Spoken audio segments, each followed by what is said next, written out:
ఉమ్మడి నల్గొండ జిల్లాను అభివృద్ధి చేసుకోవడమే తన లక్ష్యమన్నారు మంత్రి కోమటిరెడ్డి వెంకటరెడ్డి. బ్రాహ్మణ వెల్లంలో ప్రాజెక్టు ద్వారా నీళ్లు తీసుకురావడం ఎంతో ఆనందంగా ఉందని చెప్పారు.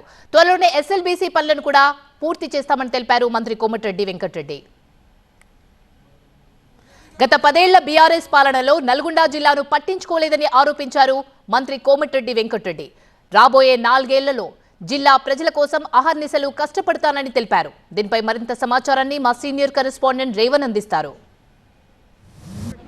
మంత్రి కోమటిరెడ్డి వెంకటరెడ్డి కళల ప్రాజెక్టు బ్రాహ్మణ వెల్లంలో ఉదయ సముద్రం ఎత్తిపోతల పథకం కొద్దిసేపటి క్రితం ముఖ్యమంత్రి రేవంత్ రెడ్డి ప్రారంభించారు. దీనికి సంబంధించి మనతో మాట్లాడడానికి మంత్రి కోమటిరెడ్డి వెంకటరెడ్డి ఉన్నారు.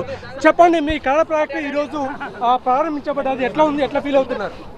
ఇది ఒక రాజకీయ దురుద్దేశంతో కోమటిరెడ్డి గారి స్వగ్రామం 2008 ఆగస్టు 8 రోజు 700 కోట్లతోని మెట్ట ప్రాంతమైన ఈ ప్రాంతానికి నార్కట్పల్లి మండలం అలాగే కట్టంగూరు నల్గొండ మండలానికి 1,00,000 ఎకరాల నీళ్ళకి సంబంధించిన ప్రాజెక్టు 2008 మొదలు పెడితే రాజశేఖర రెడ్డి స్వయంగా 2 సార్లు మా గ్రామానికి వచ్చి శంకుస్థాపన చేసి ఈరోజు 90-80% పూర్తి అయితే 10 ఏళ్ళ టీఆర్ఎస్ పాలనలో నేను మంత్రి పదవి రాజీనామా చేసినప్పుడు కిరణ్ కుమార్ రెడ్డి ఆయన తెలంగాణ వ్యతిరేక కాబట్టి ఆయన నిధులు ఇవ్వలే. ఈ తెలంగాణ కోసం మోసం చేసి 1,00,000 అబద్ధాలు ఆడి అధికారంలోకి వచ్చిన కేసీఆర్ గారు 100 సార్లు మొక్కిన అసెంబ్లీలో దండం పెట్టిన రిక్వెస్ట్ చేసిన అయినా మనసు కరగని రాక్షస మనస్తత్వం ఉన్న కేసీఆర్ గారు చెల్లించలేదు. హరీష్ రావు గారు పట్టించుకోలేదు. జిల్లాకు చెందిన మంత్రి కాదు, ఆయన ఎమ్మెల్యే కాదు, ఆయనకి వ్యవసాయం అంటే తెలియదు. ఈరోజు దాదాపు 17 ఏళ్ల తర్వాత మా గౌరవ ముఖ్యమంత్రి రేవంత్ రెడ్డి గారు ఇవాళ ప్రమాణ స్వీకారం చేసి 1 సంవత్సరం 7వ తారీఖు రోజు మా జిల్లాకు రావాలని అందరు జిల్లా నాయకులు పిలిచినా వెంకరెడ్డి గారు సొంత ఊరికి పోవాలి. యాదాద్రి పాండితో పాటు నల్గొండ బహిరంగ సభలో మెడికల్ కాలేజ్తో పాటు 204 కోట్లు లతీఫ్సా గుట్ట మీద ఘాట్ రోడ్ కానీ కాపురాల గుట్ట ఘాట్ రోడ్ కానీ నార్కెట్పల్లికి వెళ్ళి మాండ్రకు 14 కోట్లతో బీటీ రోడ్. మీరు గతంలో కూడా ఈ ప్రాజెక్టు పూర్తి చేయడమే నా లక్ష్యం, ఇది పూర్తయితే నా జన్మ ధన్యమైతే అని కూడా గతంలో కూడా చెప్పినటువంటి పరిస్థితి. ఇప్పుడు ఎట్లా ఫీల్ అవుతున్నా? నల్గొండ చాలా సంతోషం ఉంది. ఇప్పుడే చెప్పినా కదా, తల్లిదండ్రుల తర్వాత పుట్టిన ఊరు ముఖ్యం, ఊరు తర్వాత మండలం తర్వాత నా జిల్లా ప్రజలు తెలంగాణ ముఖ్యం. నేను తెలంగాణ కోసం మంత్రి పదవి వదిలిపెట్టకపోతే ఆ రోజు చేసుకుంటుండేది. కానీ పిల్లలు చనిపోతున్నారు, నాకు పదవిలో ఉండబుద్ధి కాలే. దానికి 10 సంవత్సరాలు మానవత్వం లేని పరిపాలన నడిచింది. కూలిపోయే కూలేశ్వరం కట్టిన కాళేశ్వరం కాదు. 1,70,000 కోట్లు పెడితే ఎకరా నీళ్ళు లేకుండా ఈసారి కాళేశ్వరం లిఫ్ట్ పెట్టకుండా 1,52,00,000 ధాన్యాన్ని పండించడం మేము. 1,52,00,000 ధాన్యం పండించడం. అది పనికిరాని కమిషన్ల కోసం కట్టి ఎన్నిసార్లు నేను 5 ఏళ్ళు, రాజగోపాల్ రెడ్డి గారు 5 ఏళ్ళు అసెంబ్లీలో బయట అడిగని రోజు లేదు, బదిలాడని రోజు లేదు, అయినా మానవత్వం లేదు.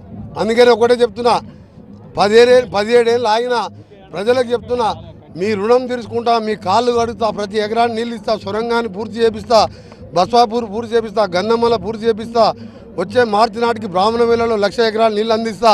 ఆ తర్వాత జిల్లా ప్రజల చిరకాలం నుంచి ఎస్ఎల్బీసీని పూర్తి చేయకపోతే నా పేరు కోమటిరెడ్డి వెంకటరెడ్డి కాదని గతంలో కూడా మీరు ప్రజలకు చాలాసార్లు వాగ్దానం చేసినటువంటి పరిస్థితి. ఇప్పుడైతే మీ సొంత ప్రాజెక్టును కళలను సాకారం చేసుకున్నారు. ఎస్ఎల్బీసీకి సంబంధించి ఏ రకంగా ఉండబోతుంది యాక్షన్ ప్లాన్? స్వయంగా ఉత్తమ్ కుమార్ రెడ్డి గారు గౌరవ ముఖ్యమంత్రి గారే ప్రభుత్వ ఖర్చులతో నన్ను అమెరికా పంపించి ఖరాబైన మిషన్ బేరింగ్ కోసం మాట్లాడరా అన్న అని చెప్పి పంపించిండ్రు. పోయి అక్కడ మాట్లాడి బోరింగ్ బయలుదేరింది. డిసెంబర్ చివరి నాటికి మద్రాస్ పోర్ట్లో దిగి అక్కడికి వెళ్ళి 1 నెల రోజులు దేవరకొండ పిఏపల్లికి వచ్చి 2 మిషన్లు స్టార్ట్ అయ్యి 24 నెలలు, 2 నెలలు ఎక్స్ట్రా 26 నెలల్లో సొరంగం కృష్ణమ్మని శ్రీశైలం మల్లికార్జున స్వామి సాక్షిగా గ్రావిటీతో తీసుకొచ్చి 4 లక్షల ఎకరాలు నీళ్ళు ఇవ్వడం నా లక్ష్యం. ఇది మొత్తం కూడా ఫ్లోరైడ్ ప్రాంతం. అది వస్తేనే మా ప్రాణంలో 24 గంటలు ఈ చెరువు ఎప్పుడు నింతుంటుంది, ఎప్పుడు పారుతుంటుంది. ఒకవైపు మల్లన్న సాగర్ కట్టుకొని కుండలు పోసినట్టు పెట్టుకుని తప్ప ఎక్కడ పోవు నీళ్ళు. దానికోసం గంధమల్ల రిజర్వాయర్ కూడా వచ్చే జనవరిలో టెండర్ పిలుస్తున్నాం. అది ఆలేరులో 1,50,000 ఎకరాలకు, బస్వాపూర్ వస్తే చిట్యాల దాకా నీళ్ళు వస్తాయి.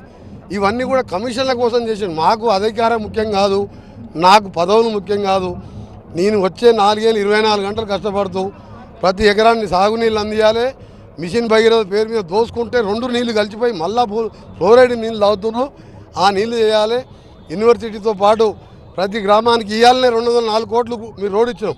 మా నార్కట్పల్లి మండలంలో నార్కట్పల్లి మాండ్రాకు 14 కోట్లు, కాపురాలగుట్ట, లద్దీసాబుగుట్ట, సాగర్ రోడ్డుకి వెళ్ళి తిమ్మన్నగూడెం రోడ్, కనగల్ రోడ్డు చెప్పుకుంటూ పోతే జిల్లాలో 1000 కోట్ల రూపాయలు ఆర్ఎండ్బి శాఖ ఇచ్చినాం. ఇదే జిల్లాకి నేను ఉత్తమ్ కుమార్ రెడ్డి గారు ఉంది కాబట్టి 3 ఏళ్లలోనే మా జిల్లాని బంగారు కొండలాగా చేస్తా.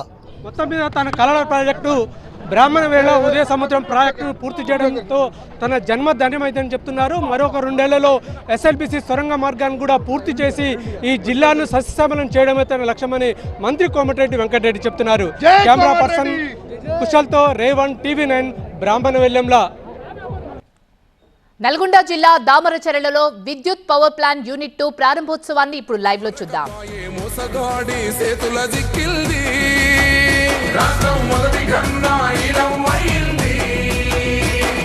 నాటి నుండి నేటి వరకు ధీటుగా నిలదీస్తున్నాడు మేలుకోరా తమ్మి ఇప్పుడైనా